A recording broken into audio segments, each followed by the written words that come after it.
Petite vidéo rapido sur la Swords of Fury, quoi qui m'énerve depuis un bon petit bout, puis on va adresser ça ensemble à la gang. Hein? J'ai le flipper en haut à gauche ici qui est super weak. Ok, mon flipper gauche ici, il a vraiment en masse de power. Bon. Ok, normalement quand je l'envoie, il est vraiment capable de faire super ultra facilement la rampe d'en haut. Mais celui-là ici, non seulement il colle, il est faible, ok? Ouais. Alors, il colle et il est faible. Je ferai pas les rebuild kits de flipper tout de suite, mais je veux quand même régler ça parce que Marc s'en vient.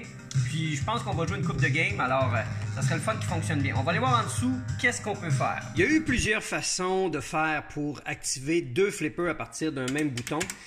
Des fois, c'était à même le end of stroke switch du coil. Dans ce cas-ci, c'est deux lamelles de flipper switch qui sont empilées une par-dessus l'autre. Alors, la première active le flipper du bas et la seconde active celle du haut. Poup, poup. Alors, il va y avoir nécessairement un nettoyage qui va être à faire ici. Ça, c'est sans équivoque. Mais je peux voir qu'il y a déjà une tentative de rebuild kit qui a été faite sur ces flippers-là parce que ce mec-là, il est carrément quand même assez récent. On voit que c'est pas celui-là d'origine. Puis de voir aussi que le condensateur ici, normalement d'origine, il est attaché avec un tie wrap là. Et là, le fait qu'il a été déplacé, ça indique assez fortement que quelqu'un a déjà touché à ça.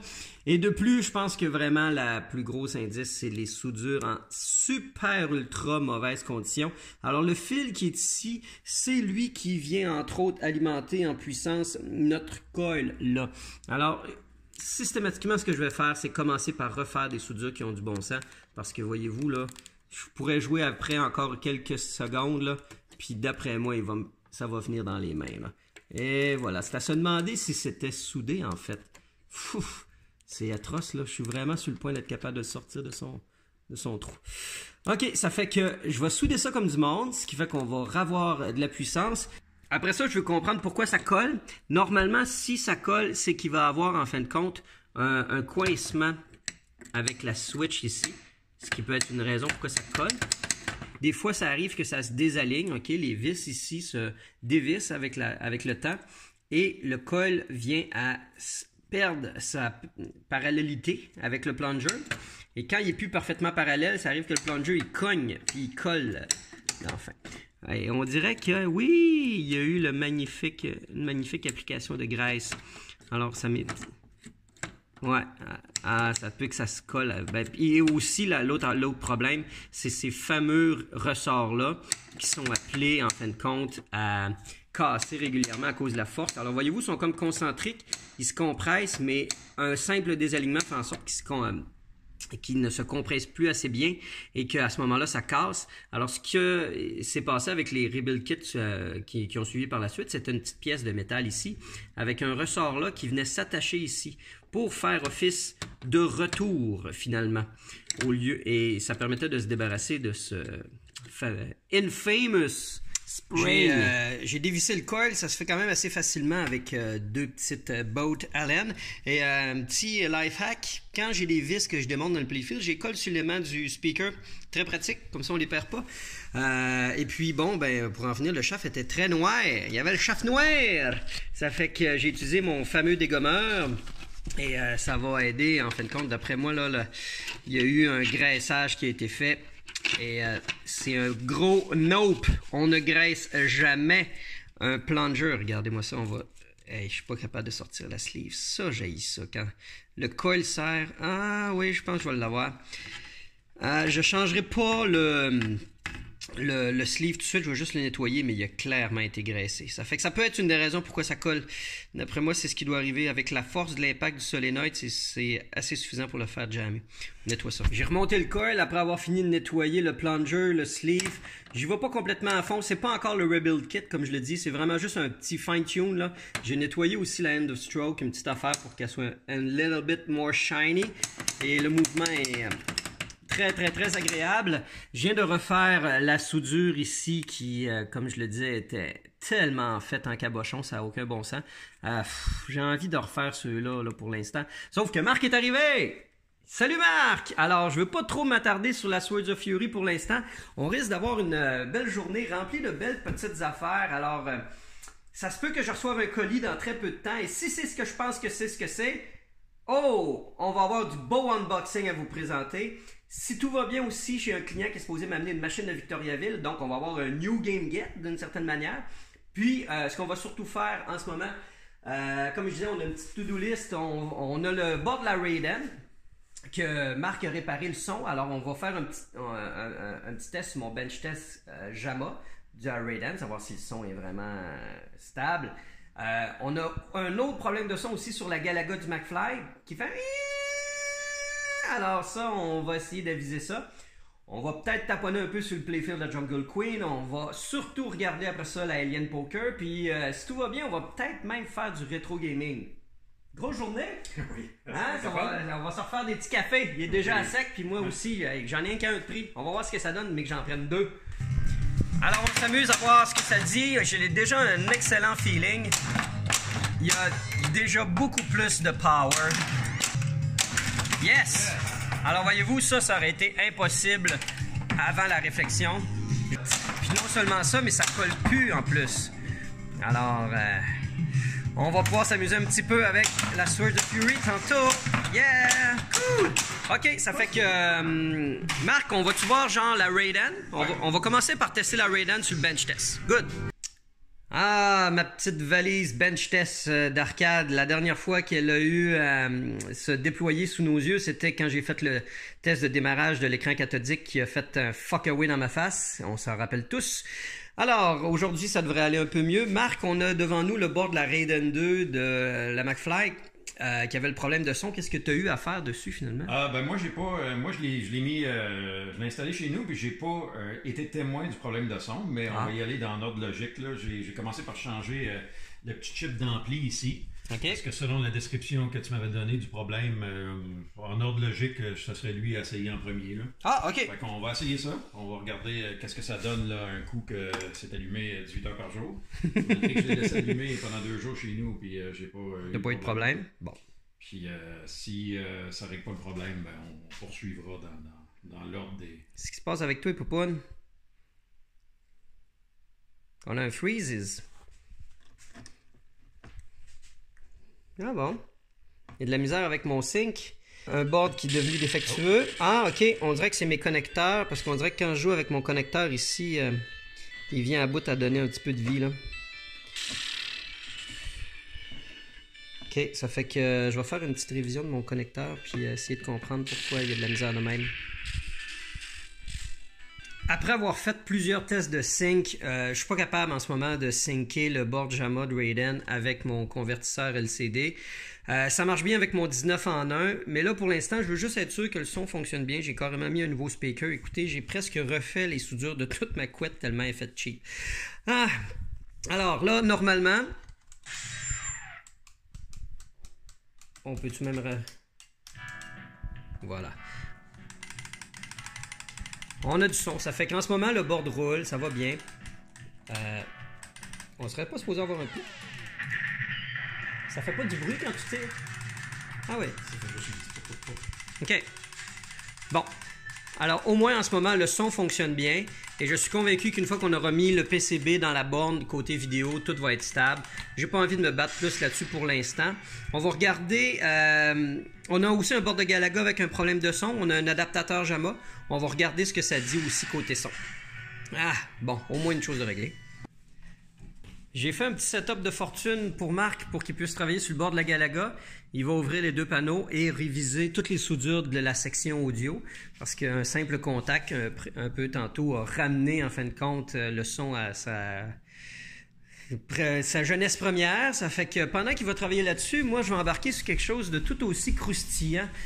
Et là, je parle de soudure on-board, surface mount, parce que la chip qui fait défaut en ce moment sur la Alien Poker, avant se vendait comme une chip avec des pattes qu'on pouvait mettre dans un socket. Maintenant, cette pièce-là est discontinuée. J'ai fait appel à Rotten Dog pour savoir s'il peut m'en envoyer d'autres. Il me dit, j'en ai pas d'autres, il faut contacter Case Arcade. Case Arcade en a pour 4$, mais il charge 45$ de shipping US. Ça fait qu'on peut en trouver maintenant l'équivalent, mais surface mount. Et il faut acheter un adaptateur sur lequel on va le souder et qu'on va rajouter des petites pipines à l'aide de ce petit gabarit pour être capable de le remettre dans son socket. Alors voyons voir ce que ça implique. Alors voici le pad en question sur lequel je dois souder cette chip. Je vais commencer par mettre un petit peu d'étain sur chaque pad et avec mon doigté de chirurgien et ma vision de lynx, on espère que tout va fonctionner du premier coup. J'ai terminé d'étamer toutes les pads. Évidemment, il ne faut pas en mettre beaucoup parce que c'est facile, sinon qu'il se fasse un lien entre chacun.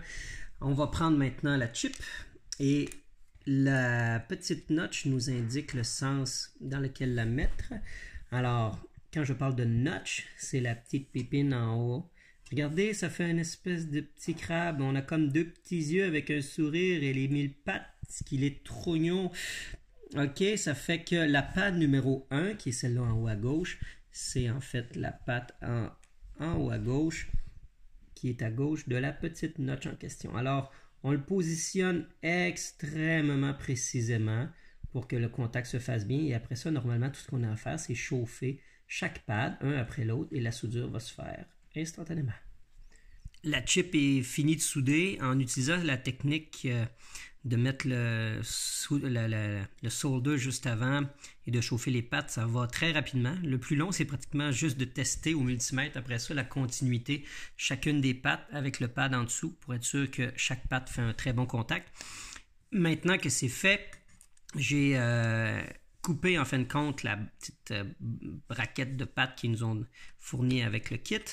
Je peux maintenant flip this out et installer le truc et je me sers en fin de compte du petit gabarit fourni pour être sûr que tout ça tienne parfaitement bien. Alors, je vais refaire la même chose finalement. Je vais remettre un peu d'étain sur chaque pad, je vais installer ça et on y est, la chip c'est prête. J'ai fait la vérification de la continuité sur chacune des pattes, qu'il n'y a rien de shorté. Alors, tout est prêt, on va l'installer dans la machine et avant même de démarrer une game, on va s'assurer qu'il n'y a absolument aucun short, comme c'est le cas en ce moment où il y a une ligne de la matrice qui est shortée. Alors, on va s'assurer que tout va bien. Yeah! La machine a bien booté, alors on va utiliser ici le menu pour aller dans le troisième menu pour voir s'il n'y a pas de short. Alors, c'est tellement bien fait. Ah, c'est vrai, en premier, il faut d'ailleurs être en manual down. OK? Pour ceux qui ont une Williams System 6 qui se disent « Comment ça marche? » Pour entrer en menu, le piton du milieu, c'est le manual. Tu le mets down. Tu pèses une première fois, ça va blinker noir. Tu pèses une deuxième fois, OK, ça redevient correct. Là, tu le up. Tu appuies une première fois, tu vas être dans le menu 1. Tu le remets down, tu vas être dans le menu 2 de test de coil. Ça va faire clac, clac, clac. OK. Et tu le soulèves. Là, tu vas être dans le menu 3 en appuyant ici. Menu 3, 40. Alors, en ce moment, ça serait la switch 40 qui serait activée. C'est laquelle, la 40? La 40, c'est Right Center Stand-Up. Right Center Stand-Up. Stand-up, right. Ah, ça doit être ça. C'est ça ici? Attends une minute. Quand je fais le right center, ça fait 30. Ah non, c'est pop bumper. Non, ça c'est le pop bumper, c'est 38. Ah, attends une minute. Right center stand-up, c'est elle ici. C'est elle qui est là. OK, fait que ça, c'était collé. Eh bien, right center stand-up, c'est ce que ça dit ce que ça veut dire. Mais là, ça voudrait dire que finalement, on n'a pas de short. Ça voudrait dire que si... Parce que là, ce qui affiche, c'est simplement la dernière interaction qu'on a faite. Il faudrait se remettre en mode test. Ouais. Là, ce qui est le fun, c'est qu'il faut fermer la machine et refaire tout ce qu'on vient de faire. Alors, on recommence, voir pour le fun, tout ça. Pendant que Marc révise le problème de son de la Galaga à nouveau, moi, je suis revenu dans les menus de la Alien Poker. J'ai revissé le right stand-up target qui faisait un short. J'ai enlevé le socket de lumière qui était assez quand même pas pire burn. Alors, est-ce qu'on a encore une malédiction avec cette satanée machine, à savoir si on est voué à avoir tout le temps... là, j'ai mis la bille, la switch numéro 9 s'active, voilà. OK, ça fait que... on est rendu à partir d'une game. Je suis pas nécessairement hyper ultra enthousiaste, j'ai peur qu'il y ait quelque chose d'autre qui short.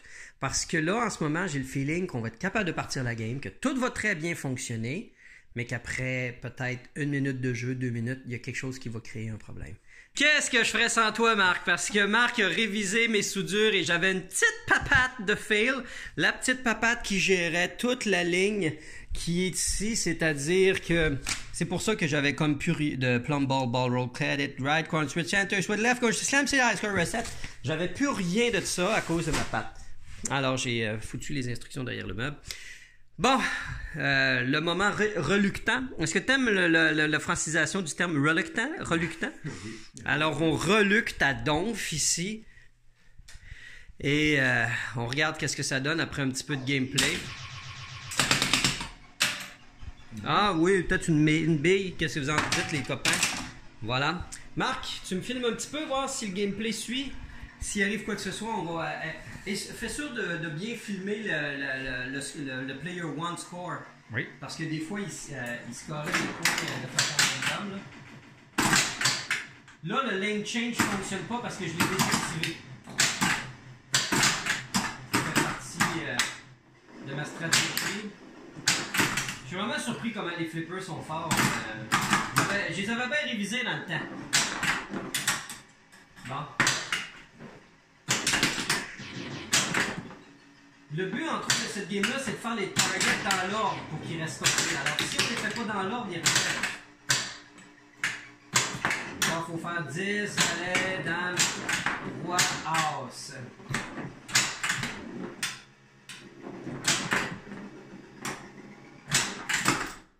Ah! Calice! Ça vaut la peine de sacrer, esti. Bon.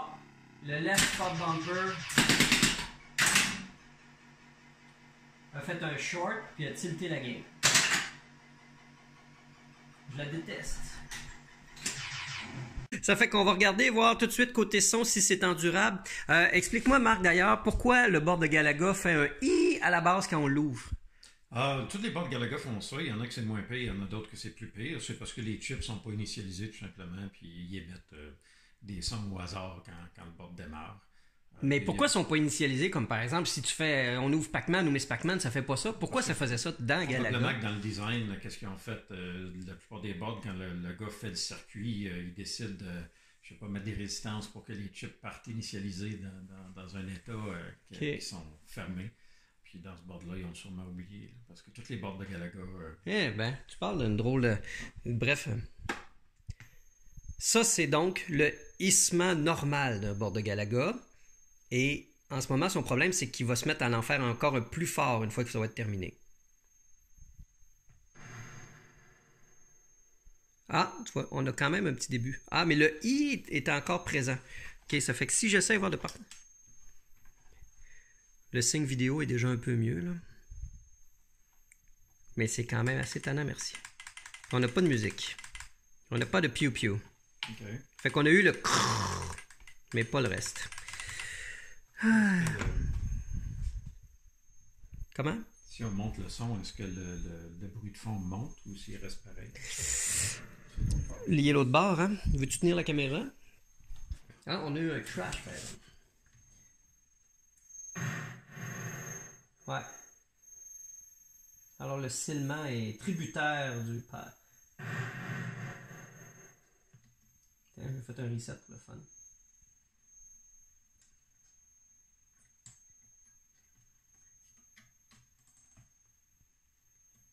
Ok. Piste de solution, Marc? C'est probablement pas le chip de l'ampli, vu qu'on a des sons. Tu vois, ça vient de s'atténuer, là, à force de taponifier avec tout ça. On a-tu des... Est-ce qu'on a du son? Ah! C'est revenu. À quoi t'as joué avec quoi? J'ai taponné après l'ampli, les condensateurs. Bon, le son est revenu. Ok. On va inspecter ça en détail. Là. Ça ressemble à une soudure froide ou une petite chose. Bref, ça semble pas comme si c'était dû à une pièce à changer. C'est déjà un bon signe, hein? Oui. Ok, good! La gars, alors Marc a changé l'ampli et a fait un magnifique cap kit. Allons voir tout de suite qu'est-ce que ça va nous dire côté feedback de tout ça. On n'a pas de i. C'est-tu parce qu'on a baissé le son? On n'a pas de son. Est-ce qu'on a un faulty chip d'amplification chinois? Parce que c'est un amplificateur... C'est bien possible. Ouais, hein? Mais on a absolument rien, hein? Même pas de grichage. Je pense pas que c'est mes fils de connecteur. On va revenir si on a quelconque progression. Là, Marc a enlevé l'ancienne ampli, la petite pièce chinoise qui avait peut-être des doutes sur son efficacité. Il a remis l'ampli original. On a encore évidemment le cap kit de fait. T'es allé chercher l'ampli? Oui. Qu'est-ce que t'en penses? Pièces de Chine, on verra bien. C'est dur de trouver des fournisseurs pour des pièces qui sont discontinuées. Ouais. J'espère que c'était pas ça le problème parce que. Ben voyons toi. Ça regarde mal. Hein? Ça regarde mal. Comment ça regarde mal? Je veux dire, ça regarde bien. Ça regarde Mais bien? ça regarde mal pour ma pièce. Oui, ça regarde mal pour ça. Ben oui, parce que là, si on entend... Bon, le baboum. Baboumchka. Bon, va falloir que je retrace mon fournisseur puis que... Tu lui dis qu'il vend des amplis. Ah, scrap. Alors, si on met un coin...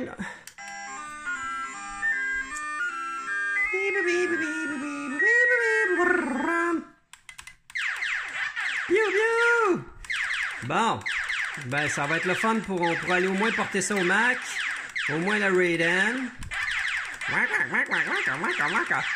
Bon. OK. Ah, on est rendu où, là, dans notre journée? Ouais, on a un petit peu abandonné pour la Alien Poker, parce que là, franchement, la pièce, elle a fonctionné pendant un moment, puis à force de jouer, pouf, là, elle a shorté la grandeur de la matrice.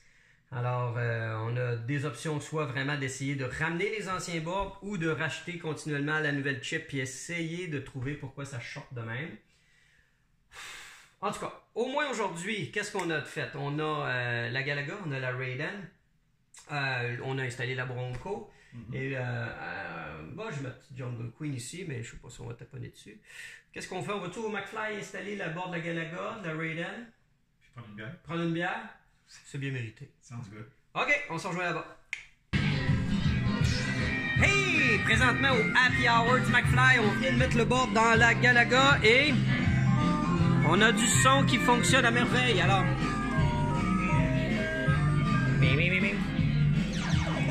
on me voit en plus dans le reflet. OK, ça fait qu'on a réglé Galaga. Et d'un même mouvement, avec Marc au bar, j'ai envie de vous montrer aussi la Raiden, qui elle aussi vient d'être réinstallée. Alors, le board de Raiden. On n'entend pas super bien. Mais Raiden est reparti lui aussi. Alors, on a au moins ces deux victoires-là aujourd'hui. Maintenant, Marc vient de me proposer de voir si on pourrait pas prendre les chips des MPU de la Alien Poker, qui est ici, parce qu'il y en a deux. Il y en a une avec le Rotenda, il y en a une autre avec les boards originaux. Il y en a 2 sets en tout, puis Marc a son matériel en ce moment pour tester les MPU. Fait que Marc suggère qu'on pourrait peut-être checker ça, là. En prendre une petite bière. OK, regarde. On va sortir le testeur, on va checker si quoi qui marche pas. OK.